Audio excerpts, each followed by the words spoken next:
আসসালামু আলাইকুম ভিউয়ার, আবারও চলে আসলাম ছোট্ট আপডেট আপনার মধ্যে শেয়ার করার জন্য। আপডেটটা আছে এই, অনেকেই কিন্তু এখন বেনাপোল বর্ডার বিষয়ে অনেকেই অনেক ভুল ধারণা জানে, অনেকেই জানে, আবার অনেকে সঠিক জানে, আবার অনেকে ভুল জানে। তো এই মুহূর্তের আপডেট আছে আপাতত বেনাপোল বর্ডার দিয়ে কারা যেতে পারবেন।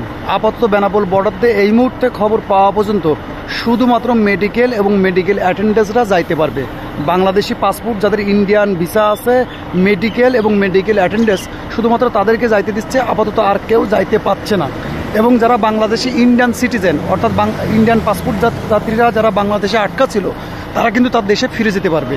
এবং পাশাপাশি বলবো যে বাংলাদেশি লোক যারা ইন্ডিয়াতে ঘুরতে গেছিলো, যে কাজেই গেছিল না কেন, তারা কিন্তু বাংলাদেশে ফিরতে পারবে, তাদের জন্য কোনো রকম প্রবলেম নেই। অনেকে দেখে বলা বলি করতেছে, ভাই আমি তো বাংলাদেশি পাসপোর্ট ইন্ডিয়াতে আসি, আমি কি বেরোতে পারবো কিনা। তো বাংলাদেশি পাসপোর্ট যাত্রী যারা ইন্ডিয়াতে আসে তাদের আসতে কোনো সমস্যা নেই, তারা আসতে পারবে, কোনো প্রবলেম নেই। শুধুমাত্র এই মুহূর্তে বাংলাদেশ থেকে বেনাপোল বর্ডার দিয়ে যাওয়ার জন্য শুধুমাত্র আপনাকে মেডিকেল ভিসা থাকতে হবে কিংবা মেডিকেল অ্যাটেন্ডেন্স যদি হন তো অবশ্যই রুগী আপনার সাথে থাকতে হবে।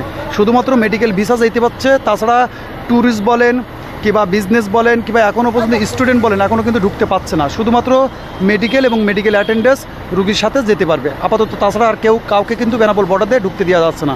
আর ইন্ডিয়ার থেকে বেরোতে পারবে, আবার বাংলাদেশে যারা ইন্ডিয়ান সিটিজেন আছে তারাও বেরোতে পারবেন, কোনো প্রবলেম নেই। ইন্ডিয়ার থেকে আবার ইন্ডিয়ান সিটিজেন এই মুহূর্তে আসতে দিচ্ছে না। ওকে, এই ছিল ছোট্ট একটা আপডেট। আশা করি ভিডিওটা বেশি থেকে বেশি শেয়ার করে দিবেন।